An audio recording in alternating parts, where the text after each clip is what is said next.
कडेल येथील स्वर्गीय कॉम्रेड सुभाष पाटील यांच्या शेतातून काल्पनिक वहिवाट संदर्भात तहसीलदार घटनास्थळी। नंदुरबार जिल्ह्यात तळोदा तालुक्यातील कडेल गावात शेतकऱ्यांच्या वहिवाटीच्या रस्त्याच्या प्रश्नावर मोठा तणाव निर्माण झाला असून या प्रकरणाची गंभीर दखल घेत तळोदा तहसीलदारांनी स्वतः घटनास्थळी भेट देऊन पाहणी केली। कडेल येथील स्वर्गीय कॉम्रेड सुभाष पाटील यांच्या मालकीचे शेत असून या शेतातून काही शेतकरी आपली वहिवाट काढण्याचा प्रयत्न करत आहेत। मात्र त्यांचा मुलगा जयेश सुभाष पाटील या शेतकऱ्यांनी आपल्या मालकीच्या शेतातून रस्ता देण्यास स्पष्ट नकार दिला।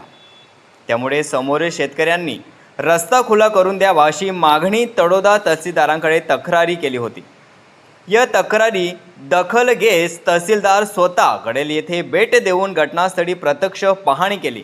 मात्र या पाहणी दरम्यान वहिवाटीच्या रस्त्याबाबत कोणताही ठोस निर्णय जाहीर करण्यात आलेला नाही। या घटनेमुळे परिसरात तणावाचे वातावरण असून खाजगी शेतातून इतर शेतकऱ्यांना वहिवाट देणे बंधनकारक आहे की नाही याबाबत तहसीलदार काय निर्णय देतात याकडे सर्वांचे लक्ष लागलेले आहे। या संपूर्ण प्रकरणावर तहसीलदारांची भूमिका आणि पुढील कारवाई काय असेल याकडे तालुक्यातील शेतकऱ्यांचे लक्ष लागून आहे। SMTV मराठीसाठी संजय मोहिते, मुख्य संपादक, नंदुरबार।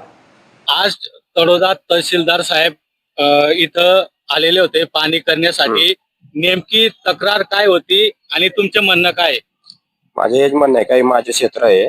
तक्रार काय होती? तक्रार माझा रस्ता आहे, रस्ता माझा आहे तरी ते दाखवत आहे का बाई हा रस्ता वहिवाट आहे असं सांगताय ते लोक। वहिवाट कुठे होते?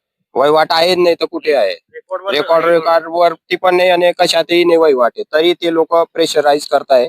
पहिले पोलीस मध्ये केस झाली, नंतर तहसीलदार जवळ हे झालं मॅटर।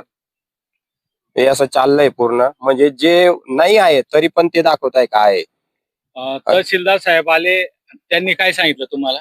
तहसीलदार साहेब आले, फक्त सर्वे करून गेले, बाकी काही म्हटलं नाही। मी सांगतो 1-2 दिवसात असं म्हटले त्यांनी।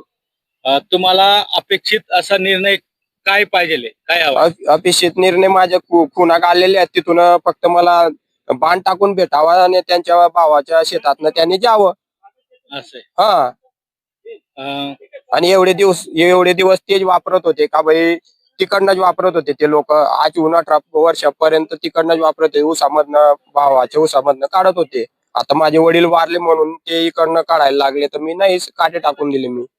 आणि शेत मोजलेलं आहे, माझ्या खुनाही काढलेल्या आहेत 2009 मध्ये। त्यांना मान्य नाही तर त्यांनी जावं सरकारी दरबारमध्ये। नाव काय आपलं? जयदेव सुभाष पाटील। काय नाव? मी अनिल नारायण ठाकरे, माकप तालुका अध्यक्ष तळोदा।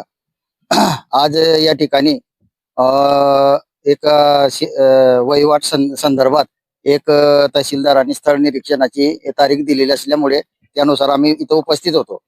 परंतु तहसीलदार साहेबांनी आम्हाला इथं वादी आणि प्रतिवादी सोडून इतर कोणी थांबू नये म्हणून साईडला काढलं। परंतु जयदेव सुभाष पाटील हे आमच्या पक्षाच्या एका ज्येष्ठ कार्यकर्त्याचे मूल आहे आणि त्यांचं काही महिन्यापूर्वी मयत झालेलं असताना एक कम्युनिस्ट या नात्याने, एक कार्यकर्ता, कॉम्रेडशिप या नात्याने मी या ठिकाणी उपस्थित होतो। तरी सुद्धा तहसीलदार साहेबांनी आम्हाला बाजूला केलं, त्याच्याबद्दल मी या ठिकाणी खंत व्यक्त करतो तहसीलदार साहेबांबद्दल। परंतु आज मी या ठिकाणी जेव्हा उपस्थित असताना ज्यावेळी 2009 साली जी मोजणी झालेली होती त्यावेळी मी प्रत्यक्ष बांबूचे टोकर धरून त्या मोजणीला उपस्थित होतो। मी स्वतः ती मोजणीमध्ये प्रत्यक्ष सहभागी झालेलो होतो आणि ही जी वहिवाट त्यांच्या मानाने जी दिसते आहे ती वहिवाट नसून ती पूर्णपणे जयदेव सुभाष पाटीलची जागा आहे, त्याच्या हद्दीतली आहे, त्याच्या गट क्रमांकामधील आहे, त्याच्या शेत जमिनीमधील आहे आणि त्यानुसार मोजणी झालेल्या प्रमाणे त्याचे खून जे मार्किंग आहे ते या वहिवाटच्या म्हणजे जी रस्ता आहे त्याच्या बाहेर आहेत। म्हणून ती संपूर्ण जी रस्ता आहे तो पूर्णपणे त्यांनी स्वतःच्या वापरासाठी तयार केलेला होता, हे सिद्ध होत आहे। तरी देखील जर या त्याच्या हक्काच्या विरोधात जाऊन कोणी जर जयदेव सुभाष पाटील यांच्या विरोधात जर खोटं नाटक करून पैशांच्या आमिषाला बळी पडून जर चुकीचा निर्णय देण्याचा जर प्रयत्न केला तर आम्ही मार्क्सवादी कम्युनिस्ट पक्षातर्फे येत्या काही दिवसात तळोदा तहसील कार्यालयावर मोर्चात काढूच। परंतु आम्ही वरील दरबारी सुद्धा कलेक्टर ऑफिस आणि प्रांत ऑफिस असू द्या, कलेक्टर ऑफिस असू द्या किंवा कायदेशीर लढाई सुद्धा आम्ही आमच्या पक्षामार्फत एक कॉम्रेडशिप या नात्याने आमचा त्यांना पूर्ण पाठिंबा राहील.